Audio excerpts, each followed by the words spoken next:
Hey everybody, it's your girl Superwoman, back with another story time. But this time, we're not in my usual spot. We're taking a journey far from home. We're diving deep into the heart of Thailand, a country known for its rich history and vibrant culture. When you think of Thailand, you probably picture those crazy beautiful beaches, right? The kind that look like they're straight out of a postcard. The vibrant culture, the delicious food, the whole shebang. From street food markets bustling with energy to traditional dancers showcasing their art. But there's another side to Thailand, a side that's got everyone talking, their unique take on love and marriage. It's a topic that's as intriguing as it is controversial. See, in Thailand, relationships can get a little unconventional. It's a place where tradition meets modernity in the most fascinating ways. We're talking about a phenomenon that's raised eyebrows worldwide, rental wives. Yes, you heard that right, rental wives. Now, before you jump to any conclusions, let me tell you, it's not as crazy as it sounds. Or maybe it is. It's a practice that's deeply rooted in cultural and economic factors. We're about to find out. We'll explore the streets, talk to locals, and get to the bottom of this intriguing practice. So buckle up, because we're about to explore the ins and outs of this controversial practice. It's going to be an eye-opening experience. We'll separate fact from fiction, talk about the cultural context, and try to understand the why behind it all. We'll hear stories from people who've lived it. Get ready for a wild ride. This is going to be one adventure you won't forget. Stay tuned. Alright, first things first, let's break down what we mean by rental wife. This term might sound a bit strange or even controversial, but let's dive deeper to understand its nuances. Basically, it's an arrangement where a man, usually a foreigner, enters into a long-term relationship with a Thai woman. This relationship often goes beyond just dating and can involve living together and sharing a life. Now, this isn't your typical Netflix and chill situation. It's more about building a life together, sharing responsibilities, and creating a home. We're talking about living together, maybe even raising a family together. This can include everyday activities like cooking meals, taking care of the house, and even parenting. But here's the catch. There's a financial agreement involved. This agreement is a crucial part of the arrangement and sets the terms for financial support. The man provides for the woman financially, covering her living expenses, and often sending money back to her family. This financial support can be a significant help for the woman and her family. Think of it like a monthly allowance, but on a whole other level. It's not just pocket money, it's about ensuring a stable and comfortable life. Now, before you start judging, it's important to understand that this isn't always seen as transactional. Many people involved in these relationships see them as mutually beneficial. In many cases, genuine feelings and even love can develop between the couple. These relationships can be as real and meaningful as any other. Some of these relationships even blossom into legal marriages down the line. These marriages can be a testament to the deep connections formed. But of course, like any relationship, it's complicated. There can be misunderstandings, disagreements, and challenges to overcome. There are cultural differences, power dynamics, and a whole lot of stigma to navigate. These factors can add layers of complexity to the relationship, making it both challenging and rewarding. So why does this rental wife thing even exist? It's a question that might seem perplexing at first glance, but when you dig deeper, the reasons become clearer. Well, like most things in life, it boils down to a mix of culture and cold, hard cash.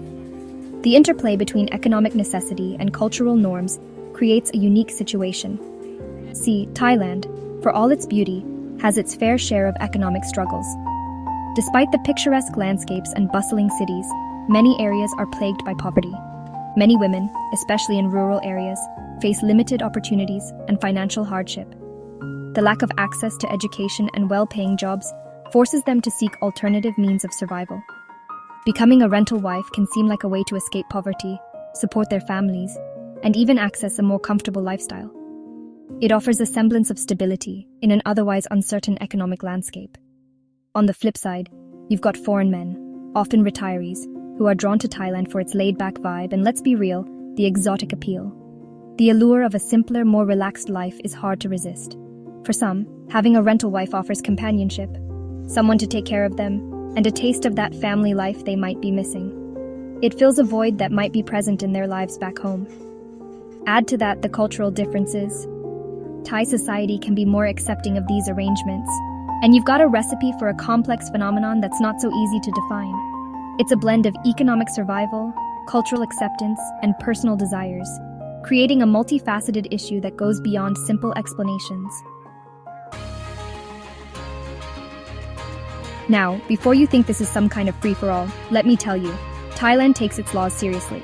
There are rules and regulations surrounding these rental wife arrangements, even if they're not always explicitly spelled out. For starters, any financial agreements made between the couple, like those monthly allowances we talked about, need to be documented and legally binding. We're talking prenuptial agreements, postnuptial agreements, the whole 9 yards. Property ownership is another biggie. Thai law protects the rights of Thai citizens, so even if a foreign man buys property, his rental wife might have a claim to it.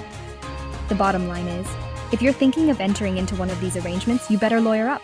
It's crucial to have everything above board to avoid any legal headaches down the line. Chapter 4. Show me the money, the financial lowdown. Okay, let's talk money, honey. Because let's be real, finances are a huge part of this whole rental wife equation. So how does it actually work? Well, the financial arrangements can vary depending on the couple and their agreement. But typically, the man provides a monthly allowance to the woman, which covers her living expenses, bills, and sometimes even supports her extended family. Then there's the dowry, a traditional Thai custom where the groom's family gives a sum of money or gifts to the bride's family.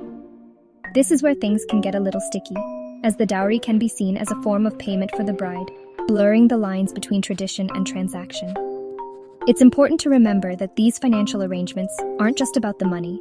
They're about security, stability, and providing for loved ones. Chapter 5. Hold up, the downside of rental love. Now, before we get too caught up in the romantic, or maybe not so romantic aspects of this whole thing, we got to address the elephant in the room, the controversies. Let's be real, the rental wife phenomenon is a breeding ground for ethical dilemmas. There are concerns about exploitation, power imbalances, and the objectification of women.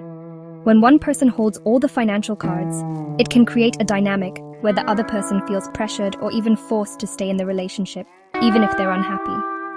And let's not forget about the potential for heartbreak. What happens when the money runs out? Or when one person wants to end the arrangement? Things can get messy real quick. Real. Chapter 6. The expat factor, finding love, or something like it, abroad. So who are these guys looking for rental wives? Well, it's mostly foreign men, particularly retirees, who are drawn to Thailand for its relaxed lifestyle, and let's be honest, the lower cost of living. For some of these men, especially those who are divorced or widowed, the idea of starting a new life with a younger, more exotic partner can be appealing. They crave companionship, someone to share their lives with, and maybe even a family of their own. But it's not just about finding a wife, it's about finding a connection in a foreign land. These men are often looking for someone who understands Thai culture, can navigate the language barrier, and can provide a sense of belonging in a place that can feel both exhilarating and isolating. Chapter 7. Beyond the stereotypes, the upside of rental relationships. Okay, I know what you're thinking. This all sounds a bit one-sided, right?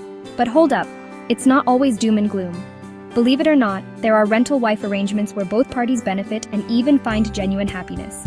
For some Thai women, these relationships offer a way to escape poverty, provide for their families, and access opportunities they wouldn't have otherwise. They might gain financial security, a chance to travel, and even the opportunity to learn a new language and culture. And for the men involved, well, they might find companionship, love, and a sense of family that they were missing in their lives. Chapter 8. The numbers game, facts and figures. So, we've talked about the good, the bad, and the complicated. But what do the numbers say about this whole rental wife phenomenon? Well, it's tricky to get exact figures. As you can imagine, this is a sensitive topic. But surveys suggest that a significant number of expats in Thailand, particularly older men, are involved in these types of relationships. And while there's no official data on the economic impact, it's clear that these arrangements bring in a considerable amount of money to Thailand, supporting families and communities. But beyond the numbers, it's the human stories that matter most. The stories of love, loss, sacrifice, and the complexities of navigating life and love in a globalized world. Outro. So what's the verdict? And there you have it, folks. The rental wife phenomenon in Thailand, a whirlwind of culture clashes, economic realities, and the age-old search for love and companionship. It's a topic that's sparked endless debate, and raised more questions than answers. Is it exploitation or empowerment? A practical arrangement or a recipe for disaster? Honestly, there's no easy answer. It's a complex issue with no black and white, only shades of gray. But one thing's for sure, it forces us to confront our own beliefs about love, marriage, and the choices we make in a world where cultures collide and hearts cross borders. So let's keep the conversation going. Share your thoughts in the comments below, and let's explore this together with open minds and open hearts.